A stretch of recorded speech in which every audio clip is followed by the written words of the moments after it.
Muy buenos días. Estamos en el programa Sábado de Historia y en esta ocasión me acompaña el profesor Alfonso Cano Jaimes. Jaime, Jaime, en singular. en singular. Él es consocio de la Sociedad Nuevo Leonesa de Historia, Geografía y Estadística. Y bueno, vamos a hablar de la educación. El maestro es autor de una columna que está en nuestro periódico regio.com, en nuestro periódico impreso regio.com, en nuestro periódico digital regio.com también. Y bueno, maestro, ¿qué tal si comenzamos a platicar de este tema tan interesante para nuestros televidentes de regiovivo.com? Estamos transmitiendo desde Treviño 1702, entre Martín de Zavala y América. Pues adelante, maestro. Muchas gracias por la invitación. Y esta columna aparece por primera vez el 20 de julio del 2011. Se llama La Otra Educación y tiene como propósito dar a conocer a los padres de familia y a la sociedad en general lo que en la educación formal, que es la que se lleva en las escuelas, se conoce como el currículum oculto. Es decir, todas las acciones educadoras que debe tener la familia y la sociedad, sobre todo las generaciones adultas, para propiciar el aprendizaje en las nuevas generaciones, niños y adolescentes. Y entonces empezamos a escribir una serie de temas que desde mi particular punto de vista y como docente, los podemos convertir en talleres socializadores con la familia para ir aprendiendo un poco de lo que no se ve en la escuela. Esto viene a ser lo que se conoce como el currículum oculto, es decir, lo que está implícito en la educación, pero no está explícito en los planes y programas de estudio de la educación formal. ¿Por qué? Porque cuando revisamos la definición de educación, hay varias acepciones y entre ellas nos dice que la educación es guiar, es conducir, es formar, es instruir, es un proceso socializador multidireccional en donde las generaciones adultas apoyamos a las nuevas generaciones. Y en ese sentido está escrita la columna. Maestro, nos contaba usted que ya llegó a las 100 columnas, ¿verdad? Ya pasamos. Llegó ya sobrepasó las 100 columnas. Sí. Y que inclusive este documento puede ser presentado en el Congreso del Estado o está por presentarse. Tenemos una invitación para el cuarto Congreso Internacional de Historia que convoca la Universidad Autónoma de Nuevo León en su 80 aniversario. Y la Sociedad de Historia y la Universidad Pedagógica, donde yo laboro, estamos invitados. Y este es uno de los aspectos que están en la convocatoria, que se refiere a familia y educación, o educación y familia. Es el punto, creo que 9.2, algo así. Y entonces, cuando a mí me piden en la Universidad Pedagógica que platique sobre qué quiero participar en el Congreso, pues yo les digo, voy a tratar de hablar del currículum oculto, precisamente para poder buscar la forma de que es algo que se está manejando no en la antigüedad como otras formas de educar, sino que se viene manejando después de la Segunda Guerra Mundial. Aparece por primera vez el concepto y se entiende que es toda la educación implícita, es decir, que no está en planes y programas de estudio. Entonces, todo eso que se educa para la formación de valores, para rescatar de las costumbres y tradiciones de la familia, para promover una cultura de identidad del estudiante con la escuela y con la familia, todo ese tipo de temas es lo que manejamos en la otra educación. Oiga, maestro, y estas 100 columnas van a ser presentadas como una iniciativa de ley o no puede ser iniciativa de ley. ¿Por qué? Porque hay dos razones. Primero, el currículum oculto forma parte de la educación informal. Es decir, la educación formal, la que se lleva en las escuelas, está perfectamente legalizada, legislada, desde el artículo 3, las leyes de educación, todo lo que es la política educativa. Y es precisamente el modelo escolar lo que propicia esta política educativa. El Estado educador surge en nuestro país después de la Constitución de 1857. Recuerda aquella lucha entre conservadores y liberales, y se propone la separación de la Iglesia y el Estado. En fin, todo ese tipo de cuestiones que se dan. Y entonces con el presidente Benito Juárez, después del triunfo de la República en 1867, surge precisamente el Estado laico mexicano y con él la idea de una educación formal. Y ahí viene ya todo el aspecto de cómo se va a manejar. Y el Estado se hace cargo a partir de ese momento de la educación en las escuelas. Anteriormente hay que recordar que todavía, a pesar de los 300 años de colonia y los primeros años de independencia, estuvo en manos de la Iglesia. Era el cabildo eclesiástico el que manejaba la educación de las primeras letras. Y la educación de los adultos se formaban en el seminario. Llevaban 2 cursos los jóvenes, uno de latinidad y otro de filosofía o retórica, para prepararlos para las facultades mayores, que pues eran impartidos en la Pontificia Universidad de México, fundada desde 1500 y tantos, creo que 1551, en los tiempos de la colonia. Entonces, cuando se hace este cambio importante, va a generar todo eso. Esa ley no es de observancia para todo el país, porque todavía las instituciones centralizadoras de la educación formal no existían. Benito Juárez promulga esta ley precisamente para el Estado, el Distrito Federal y los territorios federales. Pero sirvió de base para que muchas entidades del país la tomaran como modelo. La ley en Nuevo León de ese tiempo es la de 1870, con la incidencia de José Eleuterio González como inspector general de la educación y con el ingeniero Miguel F. Martínez, que él quería insistentemente que se formara la Escuela Normal de Profesores para poder formar a la gente que iba a educar a las generaciones infantiles. ¿Por qué? Porque en ese momento no había nada. Ya para entonces existía el Colegio Civil, fundado en 1859, y entonces los chicos que estudiaban en el Colegio Civil latinidad o retórica, pues se iban a dar clases como profesores. Y la insistencia de Miguel F. Martínez era que tuvieran una formación pedagógica. Por eso, y que el gobierno del Estado se hiciera cargo de la educación, como Benito Juárez lo decreta en esa ley de 3 años antes para el Distrito Federal. Entonces es muy importante todo eso. De ahí viene a surgir toda la cuestión de la educación formal. Y entonces sigue pasando el tiempo, pero no sucede alguien que considere, bueno, sí, la escuela educa, ¿y la familia? No, la familia también educa. También educan las organizaciones religiosas y civiles, también educa la población adulta, también educan los medios de comunicación. Si vemos, pero esa educación de todos los demás que no son de la escuela no está legislado. Es la educación informal que se da de una manera naturalmente en la crianza, en la guía de las generaciones jóvenes, de los hijos, y así es como surge ese concepto de currículum oculto. Oiga, maestro, si estamos hablando de 1870 a la fecha, ¿ya hay algunas modificaciones ahí importantes? Sí, claro, hay muchas modificaciones que se han ido dando.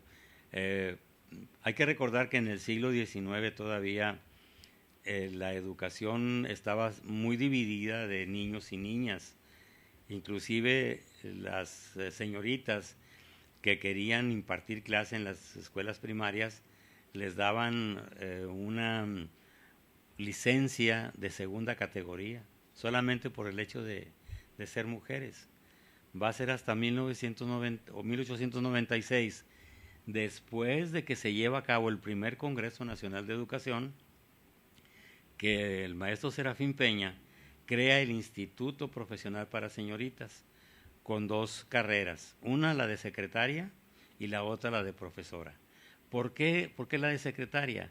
Porque si recordamos, a finales del siglo XIX empiezan a surgir las primeras instituciones bancarias, llega el telégrafo, llega el teléfono, llegan el comercio y las primeras industrias, y se requiere personal femenino para que atienda las necesidades secretariales. Y entonces se crea ese instituto, que más adelante se van a separar. Todavía en el estado de Nuevo León existen academias comerciales oficiales que vienen desde aquel entonces. Y la normal llegó un momento en que después de 1917 regresa Miguel F. Martínez, que estuvo mucho tiempo en el Distrito Federal, y las fusiona en una sola. Y ahí tenemos ya una normal que inicia en el 70 precisamente. En noviembre de 1870 se dan las 2 cosas: la Ley Orgánica de la Educación y la creación de la normal de profesores de primeras letras. Muy bien, maestro. Y de estas primeras 100 columnas, decir 100 es fácil, pero hacerlas es laborioso. ¿Qué podemos resumir de estas columnas, de estas primeras 100 columnas, maestro? Bueno, aquí traje un resumen de los títulos que hemos estado manejando. Y lo que le decía, yo quisiera que estos temas que están publicados en la columna La Otra Educación en elregio.com lo tomaran algunos educadores, lo socializaran, porque afortunadamente ahora con la modificación que se hizo, buscando editoriales, Alfonso Cano Jaime, La Otra Educación, vamos a encontrar todas las páginas en donde viene un archivo completo de todo lo que se ha publicado. Leer el artículo que me interese, trae el título, y entonces podemos encontrar que ese artículo, que es solamente un tema, yo lo puedo convertir en un taller para socializarlo con padres de familia, construir con ellos pequeñas comunidades de aprendizaje para que luego lo operen con sus hijos. Por ejemplo, la presentación del proyecto, que fue el primer artículo que apareció.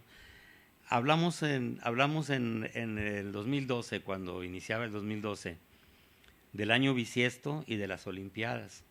Esto era bien importante, pero aparte de ser importante, tomamos históricamente el calendario que nos rige y cómo ha tenido modificaciones, que fue en el siglo XVI con el Papa Gregorio, que cambia el calendario juliano por el calendario gregoriano que le conocemos, y que ahorita en todas las sociedades del planeta, en la mayoría, se acepta como tal.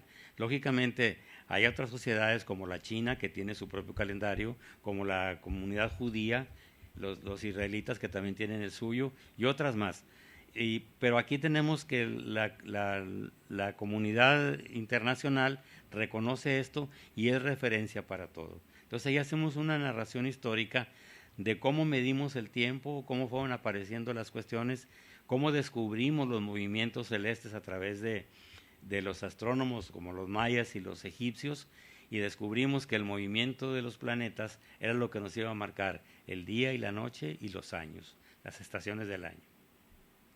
Y así se hace todo esto. Imagínense, por ejemplo, el cura, el Papa Gregorio, nos dormimos el 20 y tantos de octubre y al día siguiente nos despertamos el 3 de noviembre, porque había que ajustar varios días que andaban por ahí volando. Y usted sabe que no son 365 días, sino que son 365 y una fracción, y esa fracción es la que nos da los años bisiestos. Entonces hay que enseñar a los niños esto, porque en la escuela. No, pues es año bisiesto. Febrero tiene 29 días. Y hay que recordar que desde 1896, en las Olimpiadas modernas, se escogió que precisamente en los años bisiestos se celebraran las Olimpiadas. Esta compilación, maestro, ¿la tiene usted en sus archivos? Sí, está en mis archivos. Y en este momento estamos platicando con la Universidad Pedagógica para ver si los primeros 100, por lo menos, se editan, ya sea en un libro virtual, en CD, a través de PDF que lo puedan ver, o en un libro impreso. Ahorita estamos platicando con el director. La universidad... Qué amable, muchas gracias, preciosa. Gracias por estarme viendo, mi amor. Danielita, mi nieta, tiene 2 hermanitas, Andrea y Victoria, con mucho cariño para ustedes y para mi hija Daniela también y para su marido. Bueno, pues esperamos que más gente que esté al pendiente de nosotros. Estén pendientes de nosotros. Muy bien. Está abierto el teléfono 8244 1221. Y bienvenidos los comentarios porque nos ayuda a enriquecer esto, ¿verdad? Si usted es estudioso también de la educación y quiere dar alguna opinión, pues claro, aquí el maestro con mucho gusto lo vamos a hacer. Adelante, maestro. Muchas gracias. Otro de los temas, la actitud, que es fundamental, pero que eso no se lo va a enseñar la escuela al niño. Tiene que aprenderlo en la familia y tiene que aprenderlo con el ejemplo, con la congruencia del hacer y el decir de los padres de familia. Entonces ahí es donde tiene que aprenderlo. La alimentación y la nutrición. Hablamos mucho de que estamos con problemas de obesidad y todo lo demás. Nos estamos alimentando mal, pero de repente decimos, el nutriólogo, nutriólogo, es el que estudia la nutrición, pero la nutrición es un proceso interno del organismo que no tiene nada que ver, lo que tiene que ver es con lo que comemos. Entonces lo importante es ver cómo nos vamos a alimentar. Ya nuestro organismo, en esa maravilla que tenemos como cuerpo humano, se encargará de tomar los nutrientes y todo lo demás. Mi novia, Reina, te quiero mucho. Gracias por estarme viendo. Gracias. Bueno, pues, qué bueno que se haga este tipo de ejercicio, claro, porque pues, así nos están viendo. Sí, estamos conscientes de que sí estamos al aire, ¿verdad? De que estamos, cuando menos, ya sabemos que alguien nos está viendo. Perfecto. ¿Verdad? Cuando hablamos de carácter y personalidad, retomamos la idea desde el temperamento. El temperamento anteriormente lo manejaban los griegos como los humores del cuerpo físico.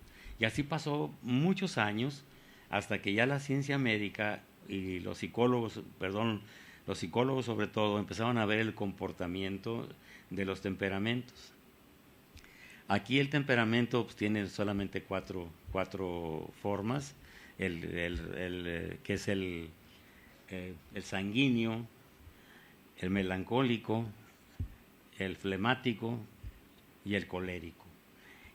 Y la combinación de esos 4 a veces es lo que da en algunas personas las actitudes bipolares, cuando están, si yo soy sanguíneo y tengo influencia del que sigue en las líneas en las manecillas del reloj, pues no pasa nada. Pero si soy colérico y melancólico, caramba, pues ¿quién me va a entender? ¿Verdad?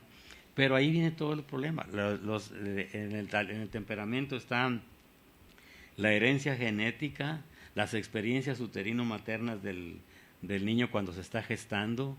Vienen, si ustedes creen un poquito en esto, las vivencias de vidas anteriores. Entonces viene todo eso en la información del niño y luego cuando llega ya al preescolar empieza a formar su carácter y es cuando las educadoras tienen que intervenir con él, no para formarle el carácter que ellas quisieran que tuviera el niño, sino para irlo guiando a que el niño vaya creando, vaya formando su carácter.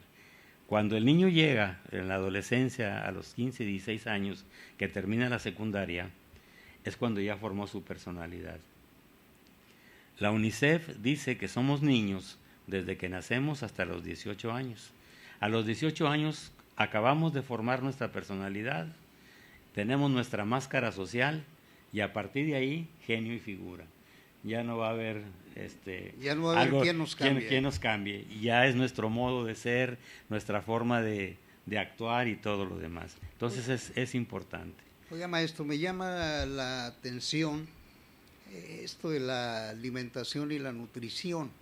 Esto se aprende tanto en la escuela como en el seno familiar, ¿verdad? Bueno, ahora estábamos platicando precisamente hoy en la mañana con las chicas educadoras que me toca atender en la Universidad Pedagógica, de que precisamente este tipo de dimensiones pedagógicas emergentes se las pasamos a la escuela cuando anteriormente las atendía la familia.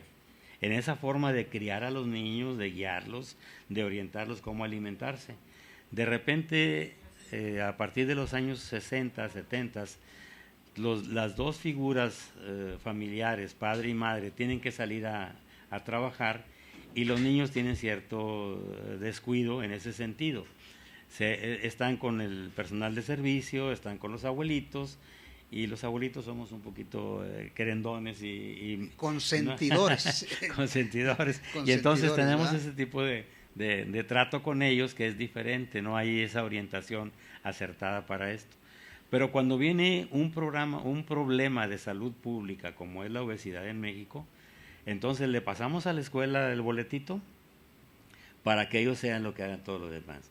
Y como es una forma de incidencia de muchos niños y adolescentes, la Secretaría de Educación Pública establece normas para las ventas en las cooperativas o en las tienditas escolares, les dan una guía de alimentos que deben de consumir bajos en grasas y en calorías para que el niño vaya aprendiendo ahora a alimentarse, llevándole a su organismo nutrientes que le van a favorecer más su salud física, aunadas a un ejercicio físico. Con esto ya vamos a ir resolviendo poco a poco lo que es el problema de la obesidad. Oiga, maestro, pero ¿esto se cumple realmente? Pues Danielita, mi nieta que habló hace rato, estuvo en un jardín de niños en donde la maestra era tan puntual que les daba el viernes, le daba a la mamá los alimentos que tenía que tomar a la semana siguiente, tanto en su casa como la colación que tomaba a la hora del receso en el recreo, ahí en el jardín. Y las educadoras supervisaban que la niña llevara lo que habían recomendado la escuela. Creo que si tenemos en ese compromiso y esa responsabilidad, pues vamos a ver que sí es posible que la escuela en esta informalidad de la educación apoye a los niños para esto, ¿verdad? O sea, pero esta es una labor conjunta, maestra, de padres de familia y de maestros. Así, ¿verdad? Es. Toda la educación es así. No puede la escuela cerrarle la puerta a los padres de familia.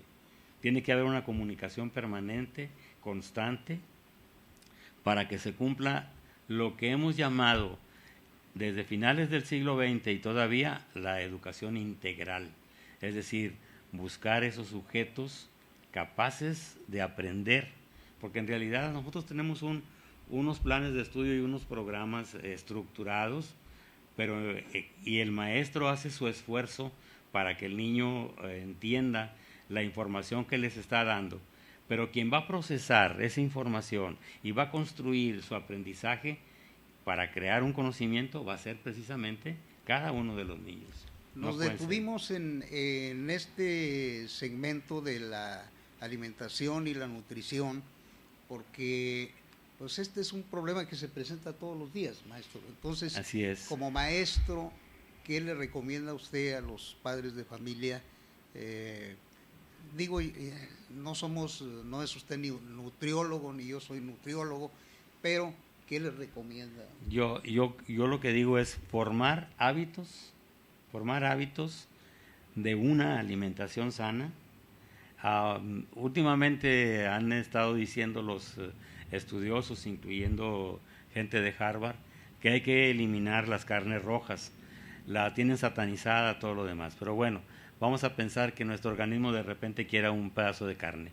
Bueno, pues vamos a hacerlo esto, pero posiblemente lo que debemos de enfatizar más es en una dieta ovo-lácteo-vegetariana.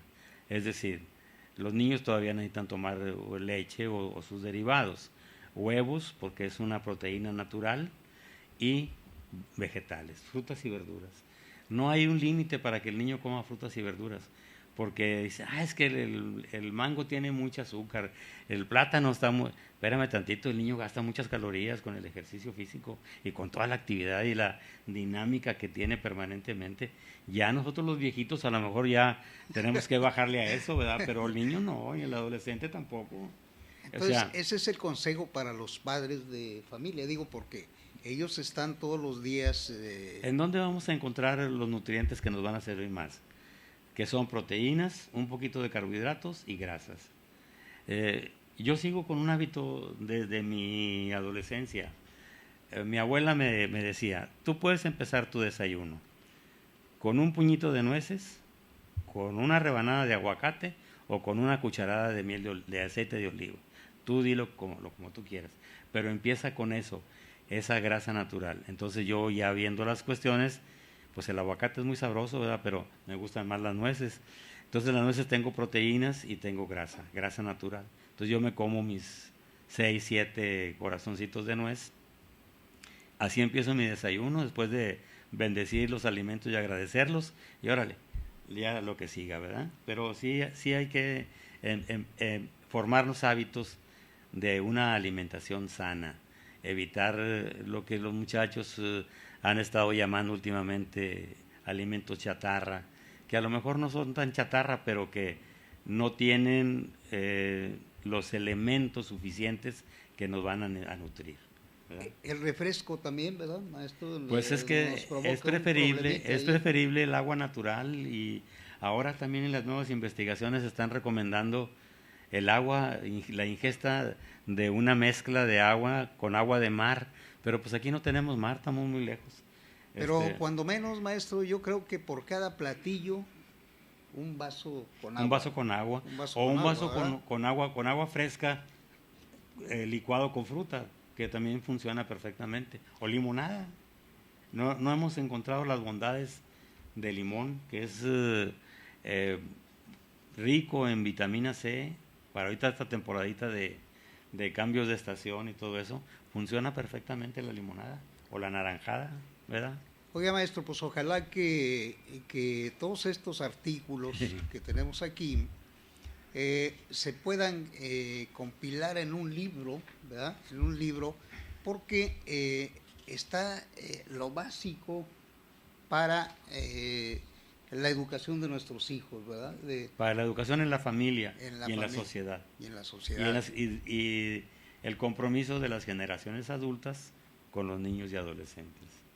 Y bueno, la universidad para la que usted trabaja está interesada en este asunto. Sí, ya está platicado con el director. Él tiene que ver los contenidos, tiene que ver las posibilidades del presupuesto, porque lógicamente siendo un evento académico, pues la producción que se haga de libros es para obsequiársela a los alumnos y los profesores, y un remanente para quienes estén interesados, ¿verdad? Siempre yo le pido un extra para llevármelo a la Sociedad de Historia, para que también por ahí se difunda que es parte del ejercicio de la educación superior. Ahí tenemos 3 cuestiones importantes: la docencia, la investigación y la difusión. Y esto de alguna manera va a entrar en ese aspecto de la difusión de la cultura, de la difusión de temas de un currículum oculto. Bueno, pues fíjense, nos detuvimos en ese de la alimentación y la nutrición, pero hay una lista ahí enorme, ¿verdad? Le seguimos, maestro. Sí, no, pues... me llama la atención esto de panzazo. Bueno, esto fue cuando salió la película, ¿se acuerdan? Ajá. Yo vi la película, acababa yo de ver una película de un documental argentino que hicieron unos chicos, que se llama La Educación Prohibida. Se la recomiendo, si tiene oportunidad, está abierta, son 2 horas y tantos minutos. Usted va a encontrar todas las ideas de muchos educadores preocupados por una educación diferente en las escuelas, y ahí viene todo esto. Y cuando vi de panzazo dije, bueno, todos estamos de panzazo, porque la responsabilidad de la educación es de todos, uno. Y dos, como que la gente que hizo la película de panzazo se ensañó buscando lo más negativo de nuestro sistema escolar. Y eso, pues es una imagen que no tenía para qué dársela al mundo por el problema que estaba. Que luego ahora la respuesta del gobierno pues ha sido esto que ha llamado la reforma educativa, que no tiene nada de educativo, porque ya estaba la RIEB anteriormente, que es la reforma integral de la educación básica, preescolar, primaria y secundaria, y ahora ya la educación media o la preparatoria, que también ya forma parte de la obligatoriedad del estudiante para cumplir lo de la UNICEF hasta los 18 años. Entonces volvemos a lo mismo, son compromisos internacionales que tiene nuestro gobierno federal, pero que no es posible cumplirlos de la noche a la mañana, sino que tiene que irse viendo tiempos y presupuestos. Entonces de panzazo era eso, hacerle una crítica a la película, pero una crítica constructiva de que, oye, hay cosas, como que no nos pegaba a los nuevoleoneses, en donde tenemos una educación formal muy bien organizada, donde nuestros profesores son muy cumplidos, nunca salen a manifestarse, salvo cuando van a herirlos, como en el 92 con el cambio de la ley del Listelión. Pero fuera de eso no ha pasado nada. Pero entonces, podríamos decir que esta película, maestro, lleva una tendencia a golpear a las instituciones educativas del país. De alguna manera así era.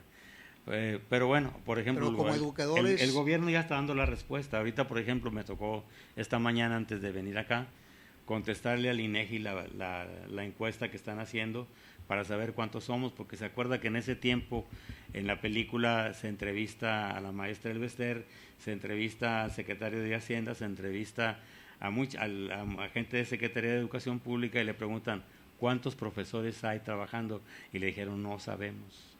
Y tienen toda la razón. ¿Por qué no saben? Porque en el sistema de financiamiento federal de las escuelas, que aquí le llamamos transferidas, los profesores, un profesor puede tener 4, 5, 3, 2, no sé, X número de claves donde cobra 5 horas, 3 horas y le van acumulando horas, pero no se las juntan en uno solo. Entonces ese profesor aparece en nómina 3 o 4 o 5 veces o más. Y se cuenta como si fueran tantos. Entonces pues es un mundo de gente y no es cierto, ¿verdad? Es una sola persona. Entonces ahorita con lo que está haciendo el INEGI en empatía con la Secretaría de Educación Pública, pues ya vamos a saber al ratito, cuando termine el estudio, la aplicación de las encuestas, cuántos profesores realmente trabajamos en la educación formal en México. ¿Sí? Estamos hablando de la otra educación, aquí con el maestro Cano, Jaime, ¿verdad? Jaime. Alfonso Cano Jaime. Y bueno, maestro, ¿le seguimos con esto o tiene otro tema ahí? Pues si tenemos unos 5 o 10 minutos para checar otros de los temitas que hay por aquí. Otra de las cuestiones es que está la Feria del Libro. Yo hice 3 artículos precisamente sobre el libro. Uno es la formación de círculos de lectura. Mi experiencia personal como profesor con 2º grado de primaria, la tarea escolar de los niños de 7 años que ya leían, porque ya se habían acercado al programa de lectoescritura, ya lo hacían con cierta facilidad, era punto 5, leer 20 minutos. Todas las tardes ellos leían 20 minutos. Y dicho por los padres de familia. Entonces cuando llegaban al salón de clase y leíamos en voz alta, lo hacían con mucha soltura, recordando yo mis tiempos de estudiante de primaria, la posición correcta de tomar el libro, parados, hojeando correctamente, todo ese tipo de situaciones que se daban. Entonces yo proponía aquí precisamente formar círculos de lectura. ¿Círculos de lectura en dónde? En la familia. En la familia, juntarse los que ya saben leer, los niños que saben leer, con los papás, todo lo demás. De repente, esta nieta que llamó hace ratito, Danielita, que está ahorita ya en tercero de primaria, les voy a leer un cuento. Y ahí nos tiene a todos escuchándole su cuento, ¿verdad? El cuento que nos quería leer. Perfecto, me parece muy bien. Duraba 7, 6, 5 minutos, pero ya estaba practicando la lectura de una manera correcta. Y eso es importante, formar círculos de lectura. Lo otro es el placer de leer. O sea, si yo voy a encontrarme libros académicos, científicos, porque es lo que necesito para mi educación formal, también tengo que buscar algo atractivo que me permita sentir placer por leer y acercarme a la literatura. Ahorita decíamos, está a partir de hoy hasta el próximo día 20 la Feria del Libro. Pues hombre, es una experiencia muy buena que el padre de familia vaya con los niños y que vean qué es lo que hay, y hasta donde sus posibilidades económicas les permitan, pues que los niños se hagan de algunos libros. Ya los profesores en la educación formal lo manejan. Ellos tienen un rincón de lectura, tienen la biblioteca escolar, hacen la mochila viajera para que los niños lleven libros de su casa, se lo presten a los demás compañeritos, hagan un intercambio y entonces tienen oportunidad de leer otra diversidad de libros distintos. Entonces, nuestra niñez, nuestra juventud, ¿sí estará leyendo? Creo que sí. Hay que recordar que tuvimos un problema muy serio de la comprensión de la lectura.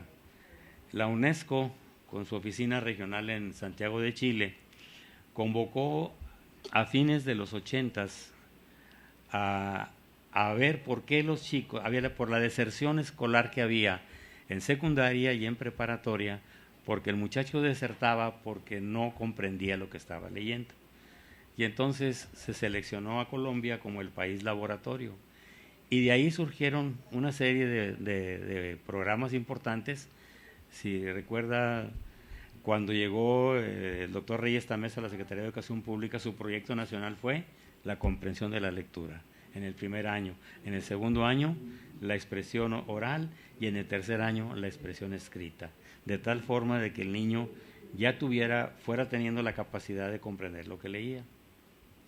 Lógicamente, para poder saber si logró su propósito de evitar la deserción escolar, pues tendremos que esperarnos hasta que esos chicos terminen su facultad y veamos cuántos lograron avanzar, que no desertaron porque no comprendían lo que leían, o cuánta reprobación había, sobre todo en secundaria y en preparatoria. El niño en la primaria, pues sí practica, sí lee, pero a lo mejor los tiempos son limitados, no lo suficiente.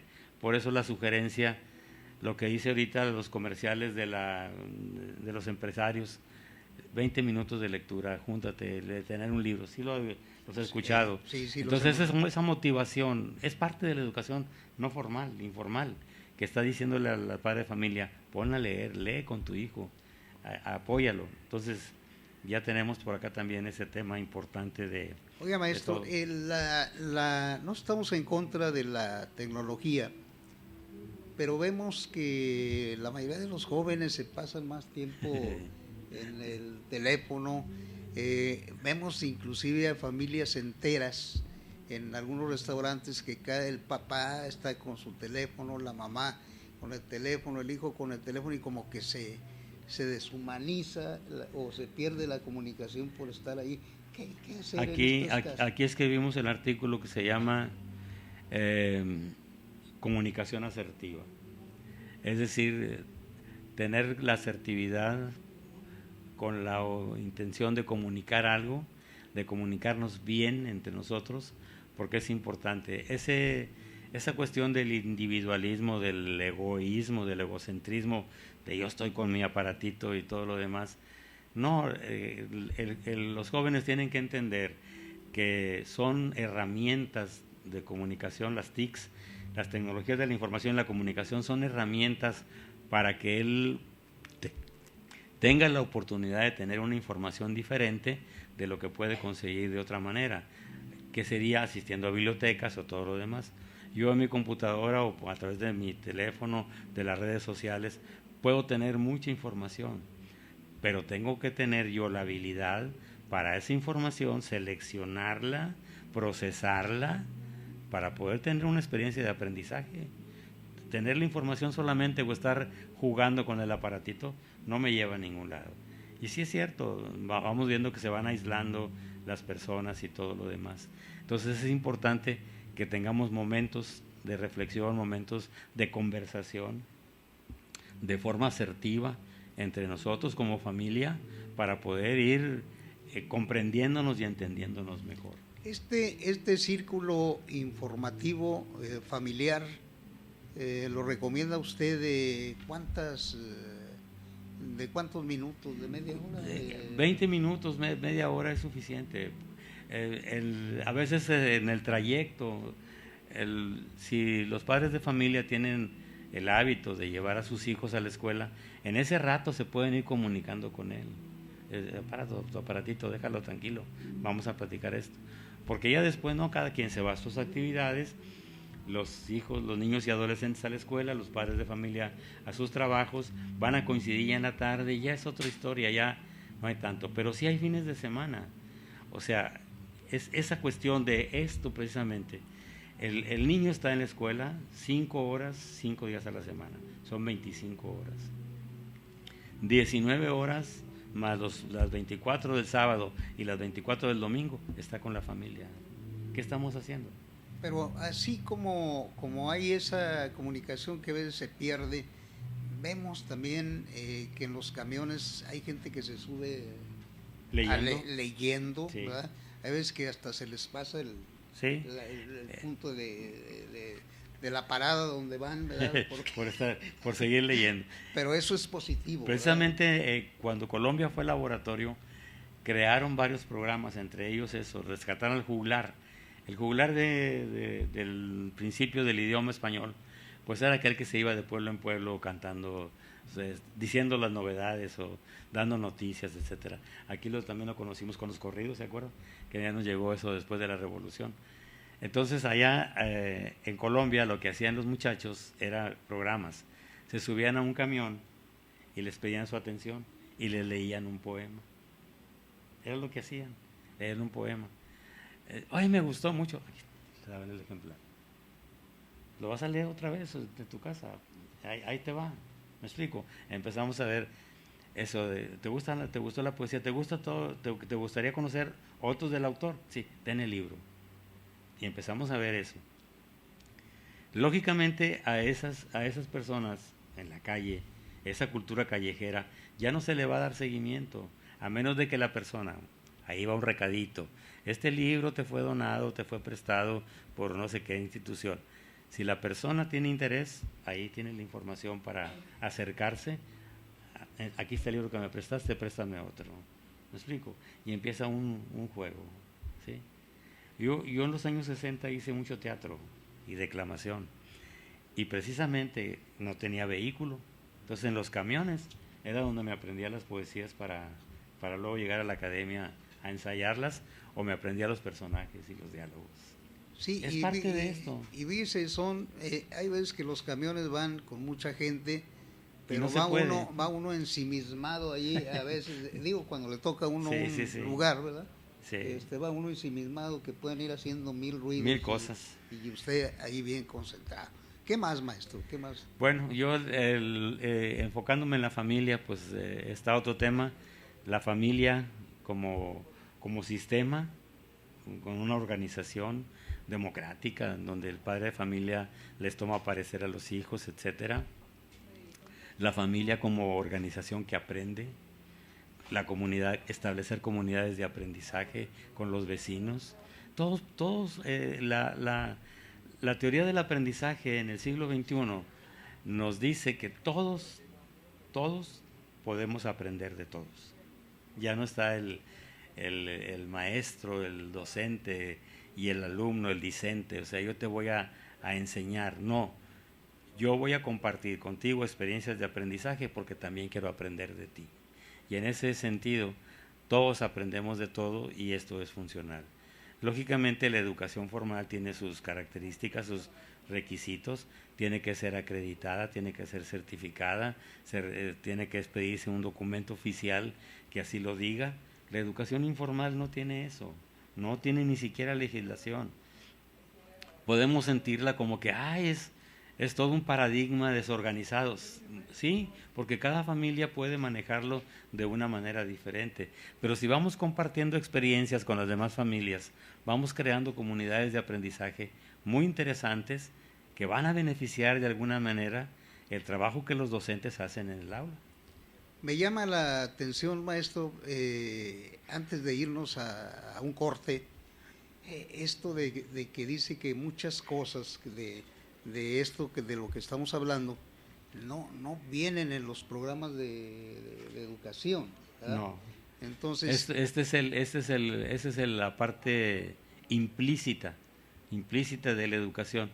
Lo explícito son los planes de estudio, los programas, los libros de texto, la metodología de trabajo, la presencia del docente y todo el trabajo que se hace en el aula. Todo esto que está implícito es el trato cotidiano.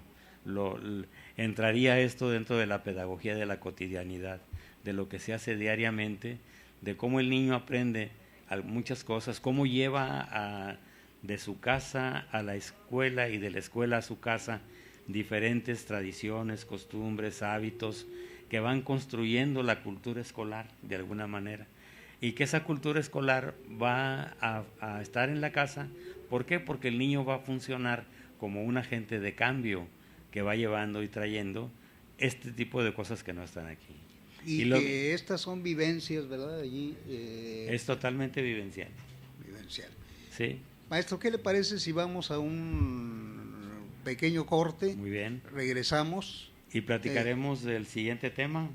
Vamos a platicar del artículo 3. Del artículo 3 constitucional, que es la base de la política educativa en México, su evolución, sus contextos y sus reformas.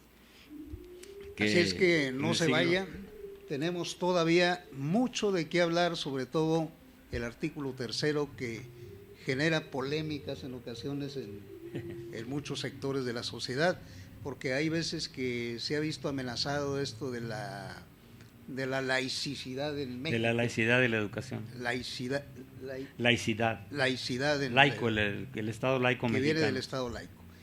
Vamos a un corte, retornamos.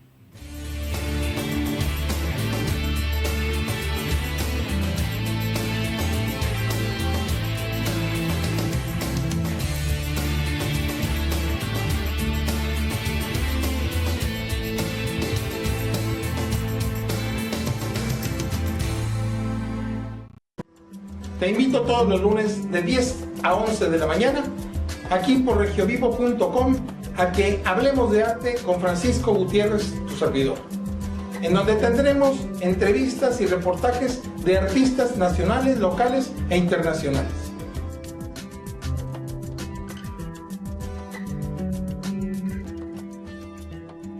Los espero en Hablemos de Arte. Hola, te invitamos a ver nuestro programa Mujeres Emprendedoras, de lunes a viernes de 11 a 12 del mediodía, donde encontrarás temas de interés para ti, como lo es salud, belleza, entretenimiento, cultura y encontrar todo lo necesario para salir adelante. Te esperamos por elregio.com.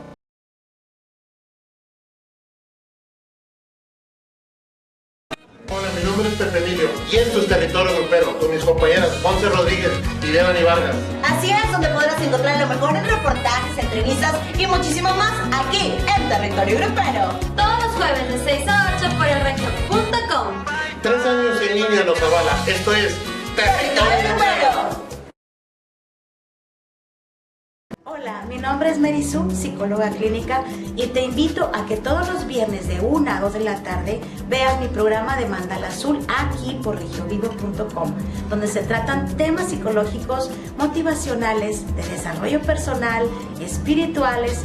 No lo olvides, todos los viernes de 1 a 2 de la tarde por regiovivo.com. Hola, mi nombre es Devani Vargas. Catherine González y yo soy Narda Juárez. Y te invitamos a que juntos volemos por el mundo. Todos los viernes de 7 a 8 de la noche por elregio.com. No te lo puedes perder.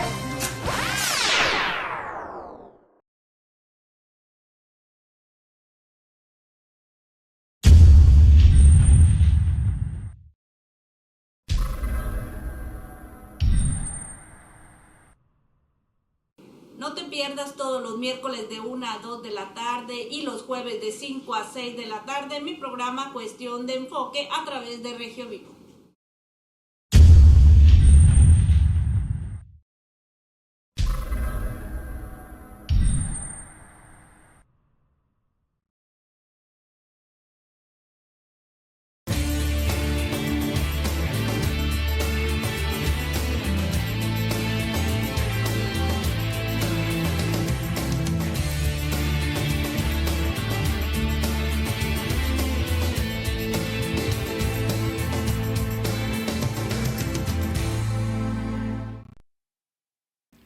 Bueno, pues ya regresamos, maestro, al programa Sábado de Historia, y como lo prometido es deuda, vamos a hablar del artículo 3º constitucional, de su evolución, de todo lo que ha sucedido desde su creación hasta la fecha. Entonces está el micrófono abierto, maestro, para abordar este tema. Muchas gracias. Bien, vamos a platicar un poquito sobre el artículo 3º constitucional, su evolución, sus contextos y sus reformas. En la Constitución de 1824, que tiene como base la creación del Estado mexicano en una federación de estados libres y soberanos con el nombre de Estados Unidos Mexicanos, siguiendo la idea de los norteamericanos, que también le pusieron Estados Unidos de Norteamérica. Y también la redacción de la Constitución con algo de lo que se había manejado en la Constitución de Cádiz de 1812, que no llegó a México, porque ya cuando llegó a México ya habíamos tenido aquí la lucha por la independencia con Miguel, bueno, ese es el principio de cómo está la educación. En este resumen, pues vamos a ver que en el siglo XVI, en el siglo XVIII y en el siglo XIX la educación era escolástica. Bueno, en la primera parte era instrucción escolástica, en los siglos XVI y XVIII. Todos estaban en la colonia, los sacerdotes se dedicaban únicamente a enseñar lo poquito. Y en el siglo XIX la primera mitad es escolástica y la segunda mitad es pública. Y ya en el siglo, si nos regresamos a la lámina anterior, ya en el siglo XX, pues tenemos que ya es pública, pero la pública puede ser oficial o puede ser privada. Sin embargo, toda es pública. ¿Por qué? Porque toda se maneja a través de la Secretaría. Yo quisiera que viéramos las láminas del artículo 3º. Este es de la historia de la educación. Si se puede, hacemos un cambio ahí en las láminas. Bien, como estamos saliendo en el tiempo de la colonia, después de 300 años de dominación española, la guerra que inician los criollos, que eran hijos de peninsulares pero nacidos en América, y que por eso simple hecho no les permitían ascender a puestos importantes en el gobierno. Entonces empieza, que ya sabemos todos, Miguel Hidalgo y Costilla, Ignacio Allende, la corregidora, Aldama y los que se fueron incorporando posteriormente. Termina la lucha de independencia, se consuma la independencia en el 21, pero la Junta Gubernativa Transitoria pues declara a Agustín de Iturbide emperador de México. Y había un grupo de legisladores y de liberales que no querían ese tipo de gobierno. Era un remedio de lo que acababan de vivir con la Nueva España. Querían un gobierno diferente. Y entonces se crea el Estado mexicano en esa federación de estados libres y soberanos, y se dicta la primera Constitución en 1824. Y el artículo 3º constitucional, de acuerdo con el acuerdo del ejército trigarante entre Guerrero y Iturbide, pues habla solamente de la religión, porque hasta ese momento la religión era la que se encargaba de la educación. No habla en lo absoluto de la educación, ni hay tampoco el artículo 24 que va a hablar de la libertad de credos. Yo por eso quisiera que lo viéramos, porque es importante que veamos. Parece que ya teníamos listo allí algo, Brandon. No, seguimos con ese juego de láminas, no, con la que se refiere al artículo 3. Es la otra presentación. Y el artículo 3 nos dice que la religión será la católica y no podrá haber ninguna otra y estará protegida por leyes justas en México. Eso es lo que dice el artículo 3 de 1824. Entonces seguimos con la idea de que la educación escolástica seguía en manos, pues, de la Iglesia Católica, aun cuando estábamos ya surgiendo hacia un nuevo régimen de gobierno, ¿sí? Entonces, a ver si aparece por ahí ahorita la lámina. No aparece, Brandon. No, es que no son esas láminas. Es la otra presentación. No, la del artículo 3. Hay una que dice artículo 3. Evolución, contexto y reforma. Bueno, mientras la encuentran, vamos a seguir hablando más. Después vivimos esos primeros años de vida independiente, pero tuvimos ahí a una persona que también prefería el gobierno centralista, que fue Antonio López de Santana, y él le da el compromiso de la educación en México a John Lancaster para crear la Compañía Lancasteriana.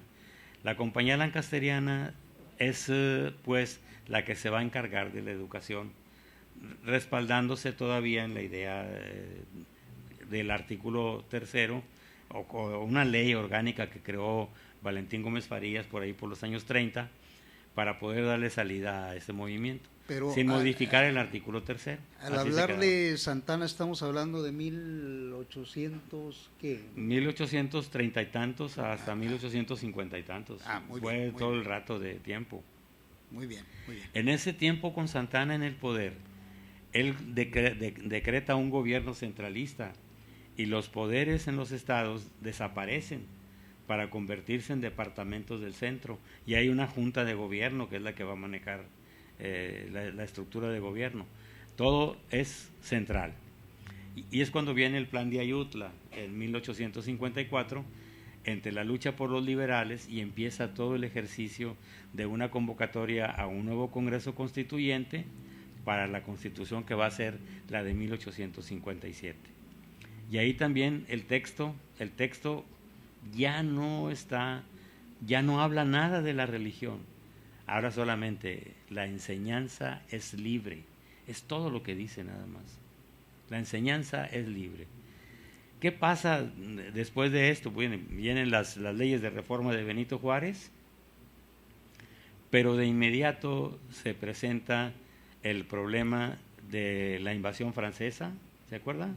Sí. Que ganamos en Puebla en 1862, pero aún así, como quiera, los conservadores se trajeron a un príncipe que fue Maximiliano, y a quien lo coronan emperador de México. Y es precisamente hasta cuando termina pues el asesinato, no sé cómo llamarle, la ejecución de Maximiliano, que se declara el triunfo de la República en mayo de 1867, y después de eso es cuando el presidente Benito Juárez dicta esta ley orgánica para la educación del Distrito Federal y los territorios federales, ya basados en esa enseñanza libre que decía la Constitución del 17, y crea dos instituciones importantes: la Escuela Nacional Preparatoria, que va a ser de 5 años, precisamente para juntar las dos cuestiones que tenía la Iglesia, que eran latinidad y retórica, en una sola institución. Y la base de la filosofía que va a partir de este momento, que va a permear el modelo escolar mexicano, va a ser las ideas positivistas de Calvino, de Lutero, de los reformadores de la religión en el siglo XVI. Entonces vamos a tener ahora, y entonces se va a declarar la laicidad de la educación. Y crea también la primera escuela para discapacitados, que en este caso va a ser para sordomudos. Eso es lo que es en las dos cuestiones que hace Benito Juárez. Lo importante es el positivismo, que todavía en la actualidad lo seguimos manejando como esto. ¿Cuál es la idea fundamental del positivismo? La idea central es que nadie posee la verdad absoluta. Todos tenemos la libertad de buscar esa verdad. Y en ese sentido se va a educar a las nuevas generaciones a partir de la postura positivista, que luego vamos a conocer como los científicos y la escuela nueva y todo lo demás, hasta que llegamos al 17, con la nueva Constitución, y ya se va a manejar todo eso. Aquí no se habla de obligatoriedad todavía, no se habla de laicidad, solamente se habla de gratuidad. La educación que imparte el Estado será gratuita, pero se refería al Estado allá en el Distrito Federal y en los territorios.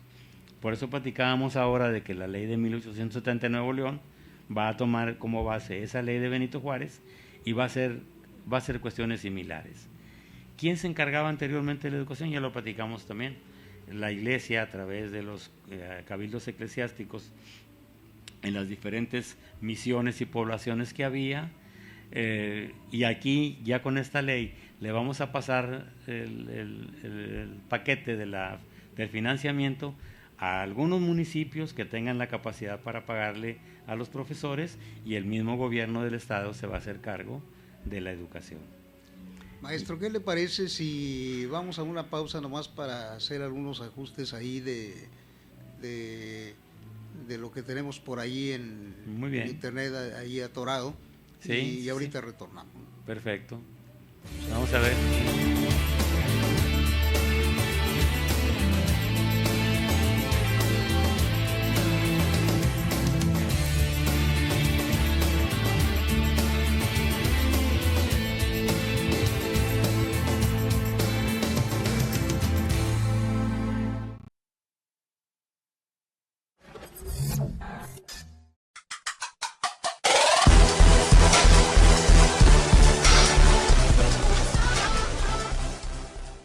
Mírala, compadre, ella es la que me enredó con su belleza. Parecía una buena mujer. Los espero platicando con el Pato Zambrano todos los miércoles de 9 a 10 de la noche. Lo que nadie te va a decir, los números, las cifras, los datos, las notas que todo mundo esconde, las notas que cuestan y nadie saca. El Pato Zambrano te las va a dar. No te lo pierdas, todos los miércoles de 9 a 10 de la noche, platicando con el Pato Zambrano. Regiovivo.com, regiovivo.com, regiovivo.com, regiovivo.com.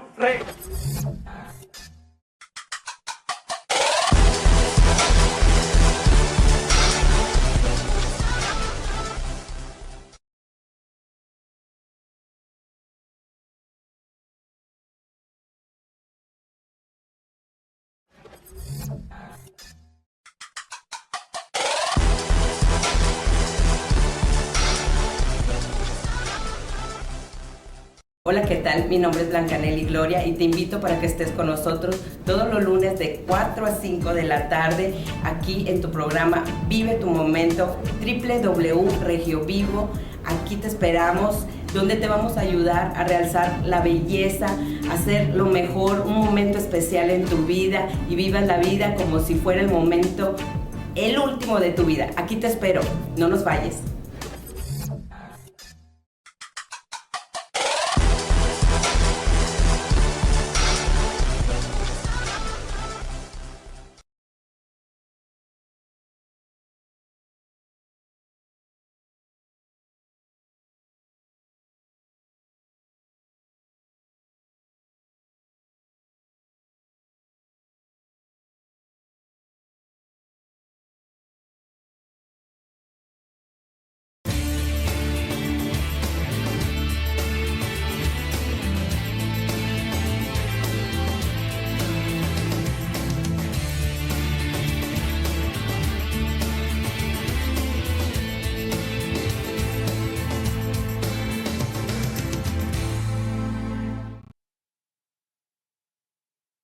Ya regresamos, maestro Alfonso.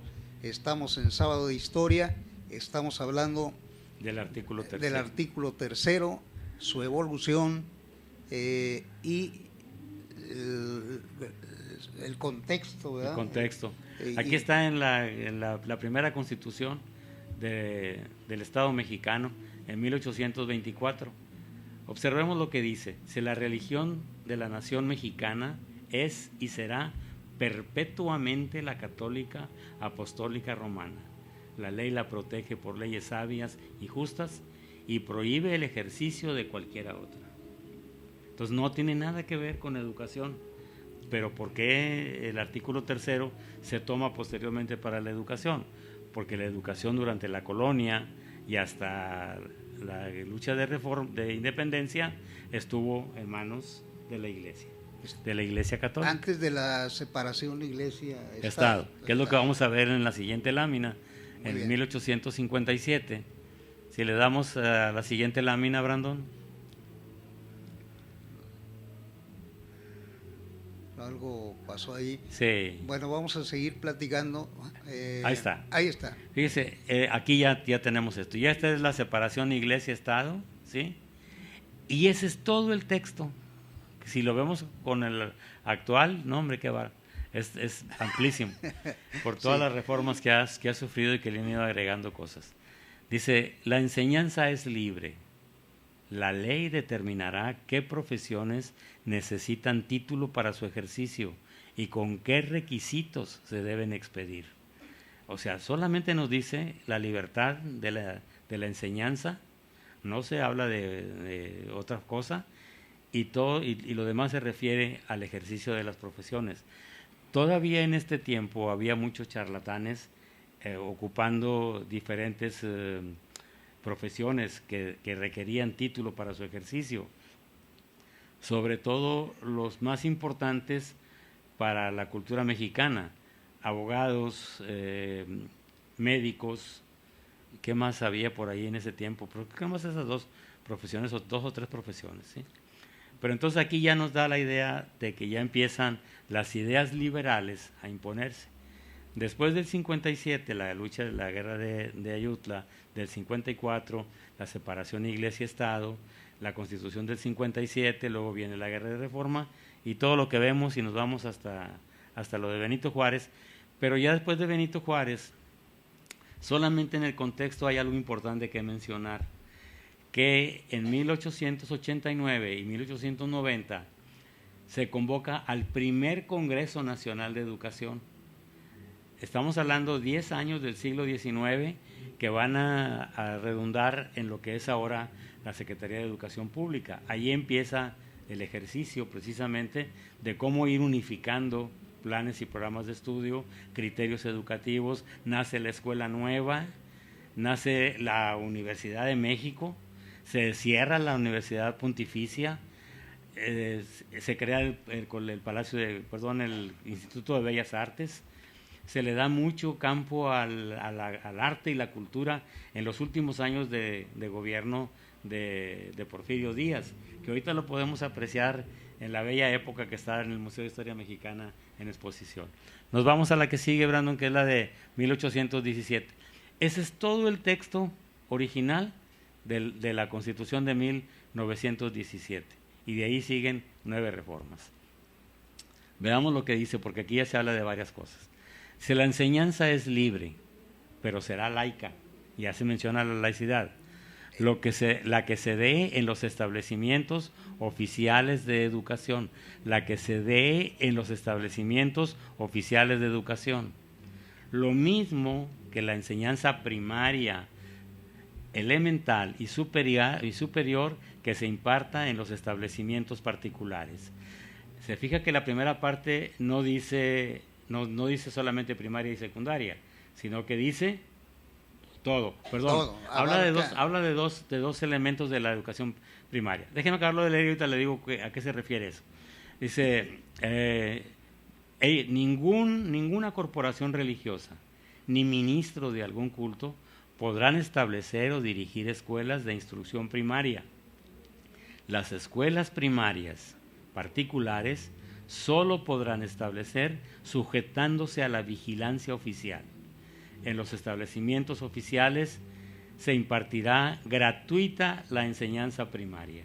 Todavía no se haga de obligatoriedad, ¿se fija? Se hará solamente de la laicidad y de la gratuidad. Entonces, la primera parte dice, toda la educación que se imparta en establecimientos oficiales, porque en ese tiempo todas las escuelas preparatorias y universitarias eran de financiamiento del gobierno federal. Entonces todas eran gratuitas, ¿me explico? Y solamente le dejaban a los particulares que ofrecieran primaria elemental y primaria superior. Si usted recuerda y alguna vez platicó con alguno de sus antepasados, le pueden haber dicho, no, yo nomás estudié hasta 4º grado. ¿Se acuerdan? Sí. Esa era la primaria elemental, 4 grados, y era válida para todo el país en zonas urbanas y zonas rurales. La primaria superior, que eran 5º y 6º grados, se ofrecía en las escuelas monumentales o escuelas superiores en las ciudades capital de los estados. Mi papá, que vivían en Gualahuises, tuvo que venir a Monterrey a estudiar la primaria superior, y en esa primaria superior, 5º y 6º que él estudió, le dieron teneduría de libros. O sea, mi papá era prácticamente contador, y a las chicas les daban otra formación de acuerdo a su feminidad, pero era en esos 2 años que era para prepararlos para la vida. ¿Me explico? Porque todavía en 1917 no nace la escuela secundaria. La escuela secundaria está la preparatoria de 5 años, pero todavía no se separa para ser secundaria y preparatoria. Eso va a ser hasta más adelante. ¿Ok? Muy bien. Este texto original de 1917 ha sufrido hasta nuestros días 9 reformas. La primera reforma, Brandon, si le damos a la siguiente lámina, a ver si la tenemos, es la ahí, de Brandon. 1934. Ahí está. Es la de 1934. Esta reforma es del presidente Lázaro Cárdenas, y es la idea, la educación será socialista, y además de excluir toda doctrina religiosa, combatirá el fanatismo y los prejuicios, por lo cual la escuela organizará sus enseñanzas y actividades en forma que permita, qué interesante esto, crear en la juventud un concepto racional y exacto del universo y de la vida social. Muy importante. Muy importante la idea, porque no entendieron la idea de Lázaro Cárdenas de lo que se refería con la educación socialista. Por eso nunca se aplicó en casi ninguna entidad del país. Que le tenían miedo porque creían que era con las ideas de Makarenko en la Unión Soviética, de adoctrinamiento de los jóvenes y todo lo demás. Lo que él quería era que creían que era comunista. Pues. Exactamente, que era comunista, y no era tal la cuestión. Lo que pasa es que él se encuentra con una diversidad de escuelas distintas, y acabábamos de vivir en México la experiencia de la Guerra Cristera de los años 20, ¿se acuerda? Sí, que terminó con la muerte de Álvaro Obregón. Pasamos a la siguiente lámina, Brandon, porque esa se complementa con lo que sigue. La primera reforma a continuación. Solo el Estado, y aquí menciona los 3 niveles, federación, estados y municipios, impartirá educación primaria, secundaria y normal. Podrán concederse autorizaciones a los particulares que deseen impartir educación en cualquiera de los 3 grados anteriores, de acuerdo en todo caso a las siguientes normas. ¿Seguimos, Brandon? Estas son las normas. Ya está un poquito más chica la letra porque está muy cargado el tema, pero sí se ve bien. Sí. Las actividades y enseñanzas de los planteles particulares deberán ajustarse sin excepción alguna a lo perceptuado en el párrafo inicial de este artículo, y estarán a cargo de personas que en el concepto de Estado tengan suficiente preparación profesional, conveniente moralidad e ideología, acorde con este proceso. En tal virtud, las corporaciones religiosas, los ministros de los cultos, las sociedades por acciones que exclusiva o preferentemente realicen actividades educativas y las asociaciones ligadas directa o indirectamente con la propaganda de un credo religioso no intervendrán en forma alguna en escuelas primarias, secundarias o normales, ni podrán apoyárseles económicamente. Es decir, el gobierno no va a subvencionar a esas escuelas. Y si nos damos cuenta, tenemos pues ya para entonces ya existía la secundaria, que fue creada en 1925. La Secretaría de Educación Pública en 1921, y ya estamos trabajando con un programa más organizado. Creo que hay un pedacito más al final, Brandon. Aquí está. 2. La formación de planes, programas y métodos de estudio y métodos de enseñanza corresponderá en todo caso al Estado. Se sigue apropiando la Secretaría de Educación Pública, diríamos en béisbol, del bate, el guante y la pelota, ¿verdad? Yo voy a hacer todo.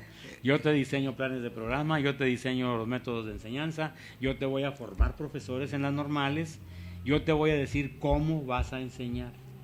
Desde ahí venimos. O sea, todo el monopolio. Todo el monopolio completo, todo el centralismo completo de la educación formal a través de la Secretaría de Educación Pública. 3. No podrán funcionar los planes particulares sin haber obtenido plenamente en cada caso la autorización expresa del poder público. ¿Por qué habla de los planes? Porque esta gente le agregaba así moralidad o moral, ¿me explico? Y era donde les daban religión precisamente. El Estado podrá revocar en cualquier tiempo las autorizaciones concedidas contra la renovación, no procederá recurso o juicio alguno. Y creo que hay todavía otro pedacito más.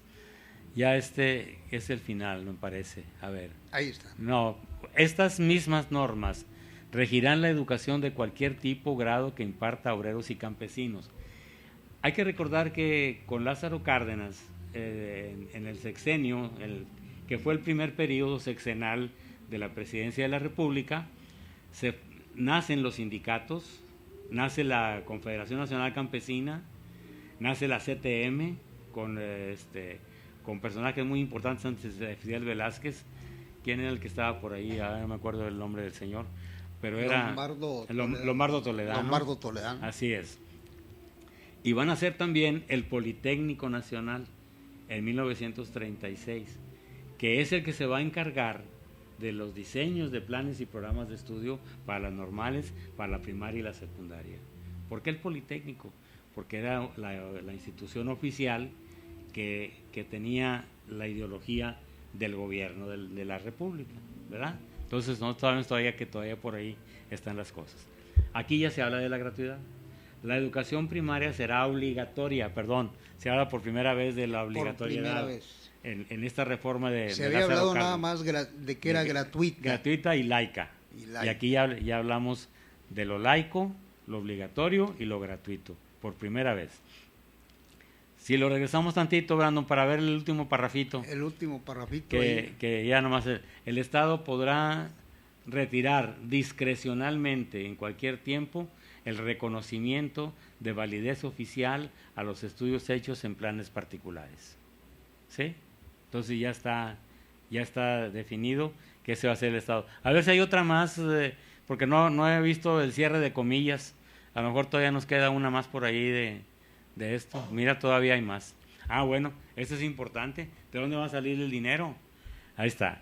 El Congreso de la Unión, con el fin de unificar, todos igualitos, y coordinar la educación de toda la República, expedirá las leyes necesarias, destinadas a distribuir la función social educativa entre la Federación, los estados y los municipios, a fijar las aportaciones económicas correspondientes a este servicio público y señalar las sanciones aplicables a los funcionarios que no cumplan o no hagan cumplir las disposiciones relativas, lo mismo que a todos aquellos que las infrinjan. Ya había el señalamiento de que tienes que rendirme cuentas, no nada más te voy a dar dinero para que hagas esto si no estás cumpliendo con el evento. Y hay que recordar que cuando un profesor asciende a ser director en una escuela, es un funcionario público. Es un que tiene que automáticamente que tiene que responder a todas estas lineamientos que nos da el artículo 3 y las leyes reglamentarias. A las cuestiones de transparencia y esas cosas. Exactamente, ¿verdad? De gestión, transparencia, todo lo que manejamos ahora como cuestiones nuevas, ¿verdad? Pero que ya estaban implícitas desde esta ley, desde esta reforma de Lázaro Cárdenas. Porque aquí ya va a haber una cuestión. Ahora hay que recordar también que en los años 20 se crea la Escuela Rural Mexicana y se crea también las misiones culturales. Las misiones culturales es lo que luego le llamó Salinas de Gortari Solidaridad y luego Vicente Fox Oportunidades, que es todavía el programa que sigue ahorita, que tiene que abarcar que 3 cosas, ¿verdad? Salud, alimentación y educación.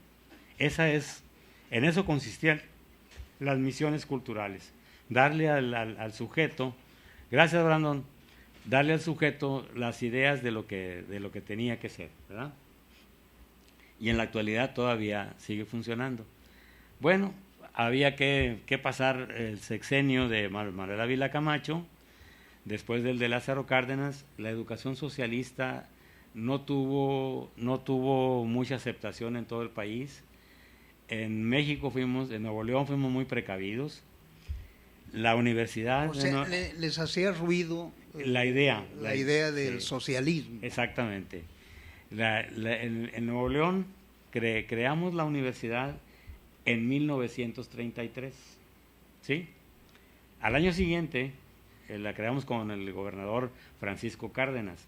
Al año siguiente el gobernador Pablo Quiroga deroga la ley que crea la universidad y la cierra y crea un consejo de cultura popular. ¿Por qué? Porque ya toda la gente de ideologías distintas a lo que estaba sucediendo, pues querían cambios en la educación. Y si yo te estoy pagando, te estoy financiando la educación, pues yo quiero que sea como yo quiero. No te ajustas a esto, pues cierro la universidad y creo un consejo.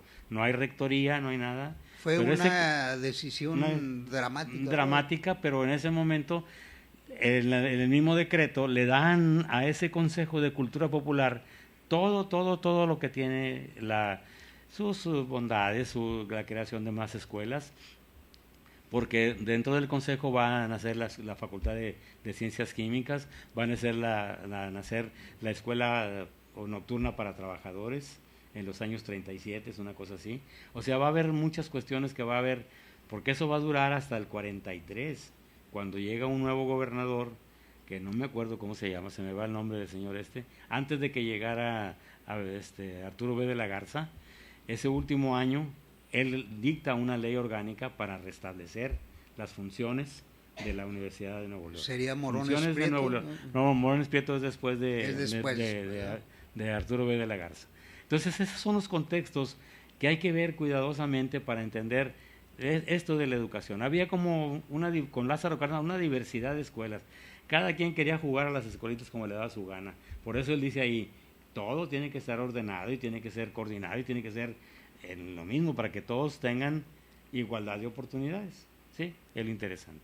Oiga, maestro, ¿y en qué momento la educación se fue haciendo presente en colegios, en escuelas privadas, en algunas cosas? Digo, porque estamos hablando... Pero siempre, es que la escuela privada siempre ha existido. Siempre ha existido. Sobre todo la escuela pública. Aquí en Nuevo León tenemos un evento importante en el 43, que está cumpliendo 70 años. Nace el Tecnológico de Monterrey. Precisamente nace por esto, porque los empresarios no querían que la ideología de tendencias socialistas formaran a los ingenieros, a los técnicos que necesitaban las industrias. Entonces don Eugenio se junta con otras gentes y crean el Tecnológico de Monterrey sin pedirle permiso al gobierno del estado. Es la única institución en Nuevo León que no requiere de reconocimiento de validez oficial de estudios. Ellos lo registraron directamente en la SEP México para poder abrir campus en todo el país, sin necesidad de que los gobiernos estatales le den validez oficial de estudios a los que ahí se... Pero es la única institución. Es la única institución del país. Y aparte, por muchos años, solamente tuvimos en Nuevo León a esas dos instituciones.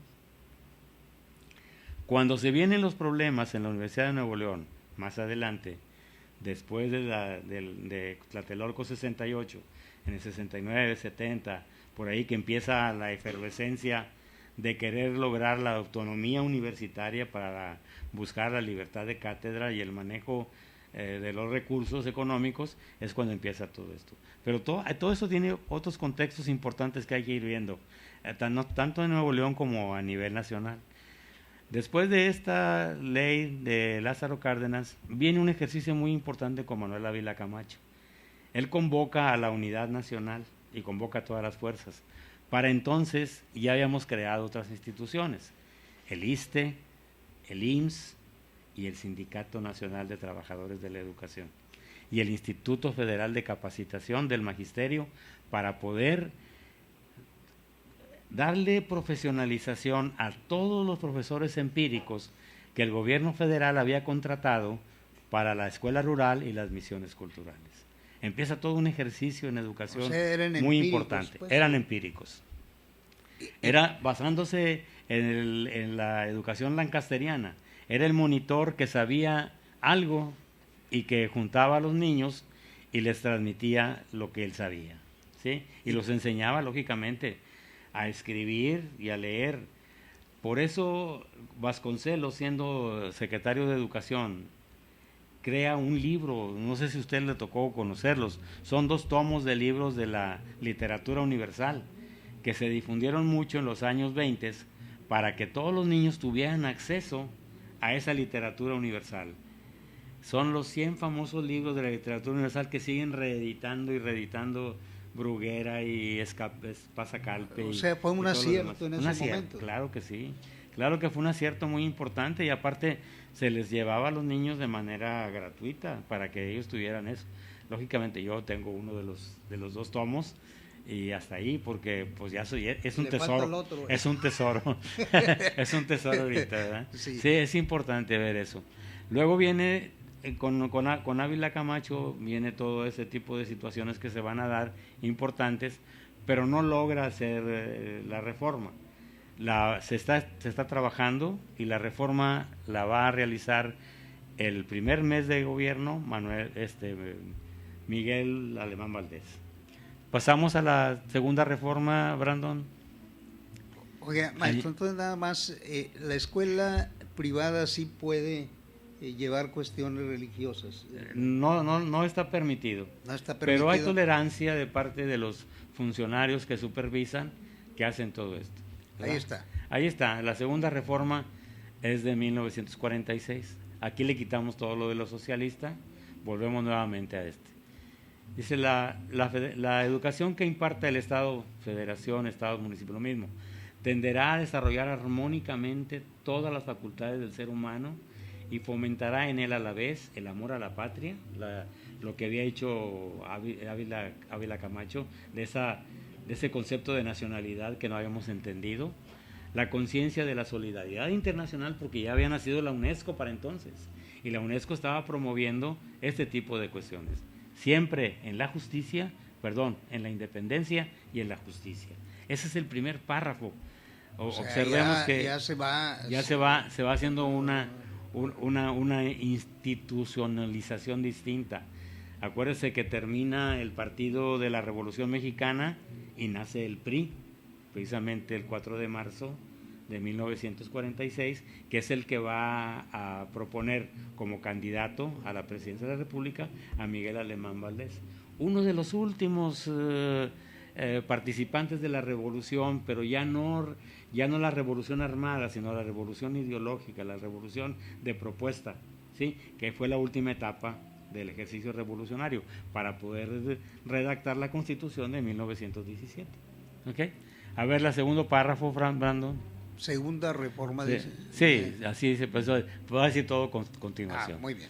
Aquí ya nos habla de lo que se nos había olvidado, ¿sí? La religión.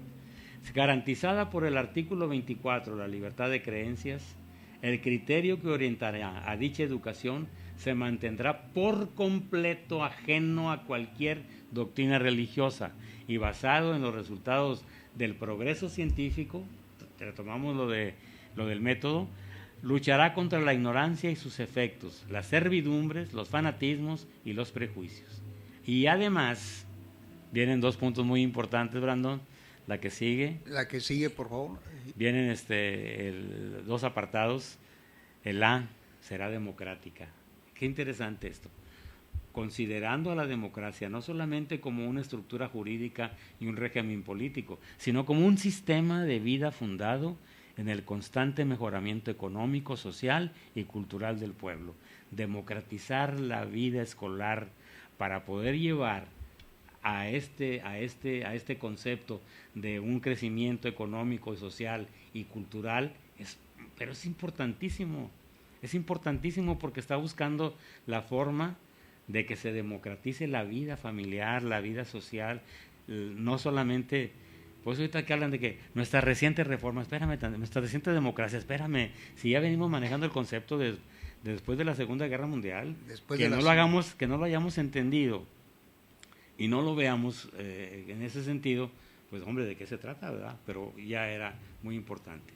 ¿Cuál es el contexto aquí? Pues se crea un programa muy importante de alfabetización.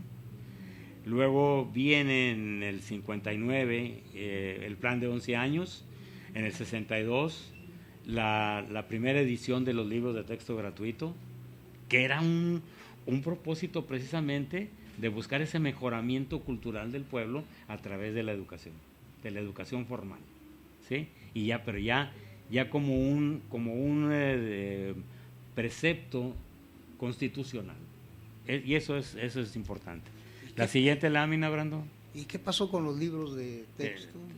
Pues todavía siguen funcionando. Pero ya como antes, ¿verdad? No, diferentes. Bueno. Aquí está la idea de nacionalismo.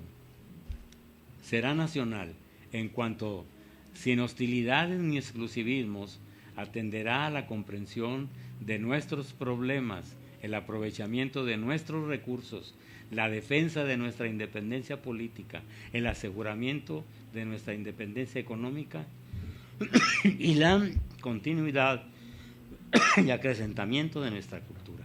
Y el punto C, la última. Le damos, Brandon, ahí a la siguiente lámina. Ahí está. Contribuirá a la mejor convivencia humana. Estamos hablando ahorita de eso y lo venimos manejando constitucionalmente desde el 46. ¿De qué se trata? Es importantísimo. Tanto por los elementos que aporte a fin de robustecer en el educando, junto con el aprecio para la dignidad de la persona y la integridad de la familia, la convicción del interés general de la sociedad, cuanto por el cuidado que ponga en sustentar los ideales de fraternidad, igualdad de derechos de todos los hombres, evitando los privilegios de raza, de sectas, de grupos, de sexo y de individuos. Y todavía en este momento, en el 46, no se declaraban los derechos humanos universales. Nos estamos adelantando con este artículo, con esta reforma del artículo 3 constitucional, a algo que se va a dar más adelante, pero que quizá ya viniera en este apartado que forma parte de las garantías individuales de los mexicanos. Ya se delineaba ahí entonces. Ya cuando la ONU, a través de la UNESCO, convoca para la Declaración de los Derechos Humanos, nosotros ya nos habíamos adelantado en esta reforma del artículo 3 constitucional. Y observemos la integridad de la familia. Acabamos el DIF, ¿cuándo nace? En los años 90. Nace sí. Hasta después. Sí, ¿verdad? Primero fue el INPI. Y aquí estamos hablando de 1946. 1946. Después de la Segunda Guerra Mundial. Entonces, yo insisto con mis... Ya no quisiera seguirle porque, bueno, son más de 60 láminas y el tiempo se nos va a ir. Pero yo quisiera irme rapidito para decir los contextos, que es importante. Entonces, aquí ya dijimos que era el plan de 11 años, ¿cómo se llama? La edición, la primera edición de los libros de texto, que causaron también revuelo, hubo oposición, porque la gente de la clase media alta y algunos empresarios la rechazaban porque no querían que todos los niños aprendieran lo mismo. Querían tener sus privilegios, seguir dando su aspecto religioso sordeado, sin abrirse, ¿verdad? Pero lo seguían haciendo. O sea, todo eso siguió funcionando.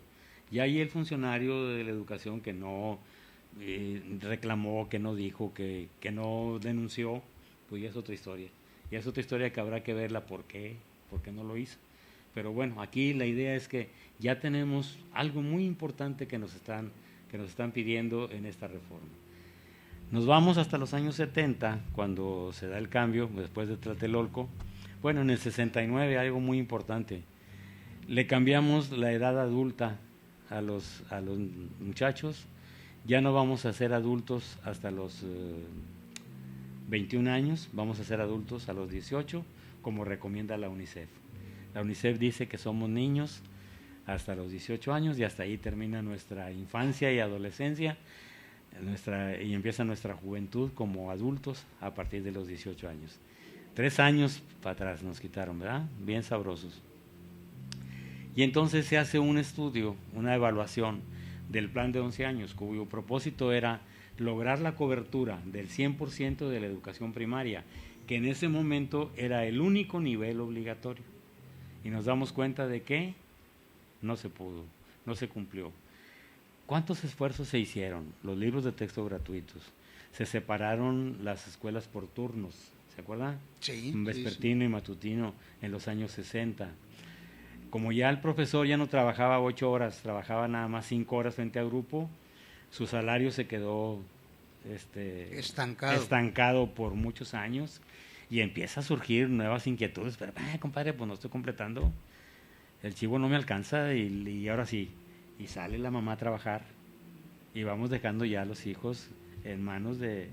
Fíjese desde cuándo venimos arrastrando todo esto, ¿verdad? Hay que trabajar los dos, la pareja, menos hijitos, ya no las familias numerosas.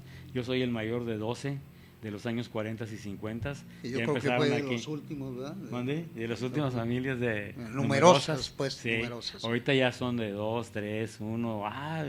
No, ¿cómo que tienes 3? Ahí va. Ese es el evento, ¿verdad? Entonces ahorita ya está más o menos todo esto, ya lo entendemos perfectamente cómo queda el artículo tercero, cómo son sus contextos. Y viene en los años 70 un cambio muy importante. Estamos fastidiando que queremos ser profesionales, que queremos ganar más dinero los profesores, y empiezan dos cosas interesantes, y luego se va a dar que el gobierno federal decreta un cambio en la formación de maestros y la normal básica pasa de 3 a 4 años para que queden más preparados, según ellos.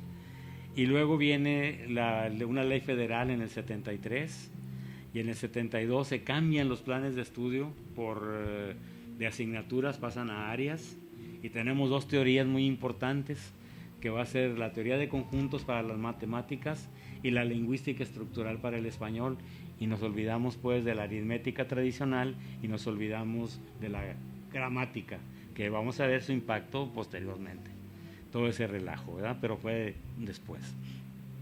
Ahí vienen esas cuestiones interesantes, y entonces Luis Echeverría en los años 70 decreta los sistemas abiertos de enseñanza, con el INEA, precisamente, la creación del Instituto Nacional para la Educación de los Adultos, porque estábamos viendo que todavía en el 69, cuando se hace las dos cosas, pasar la edad adulta a los 18 años y evaluar el plan de 11 años, nos dimos cuenta de que había todavía muchos jóvenes mayores de 15 años analfabetas.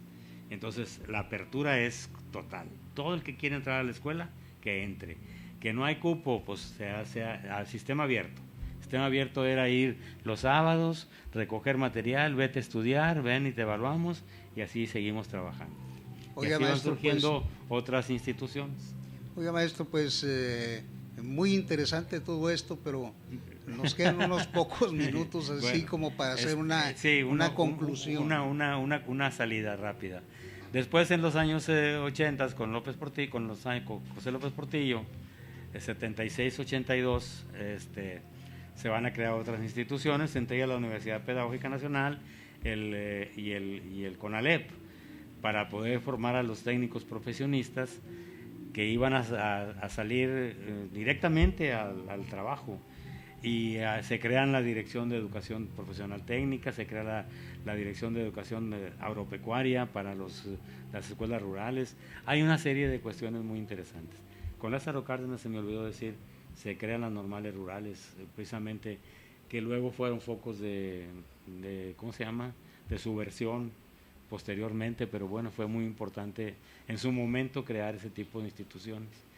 Luego ya seguimos creciendo, avanzando, viene Salinas de Gortari, se convoca un Congreso Nacional de Educación Comparada, volvemos otra vez a ver lo de la UNICEF, regresamos de la UNICEF con más compromisos después de que se cumplen 30 años, y entonces en el 72 creamos el documento para el acuerdo para la modernización de la educación básica, y hacemos obligatoria la educación secundaria entre el 92 y el 93, que es de las reformas de ¿cómo se llama?, de Carlos Salinas de Gortari. Y luego de ahí nos vamos a lo que sigue más adelante, hasta llegar a Vicente Fox, que hace obligatorio el preescolar, y luego Felipe Calderón. Hay un párrafo del artículo 3º que se les olvidó con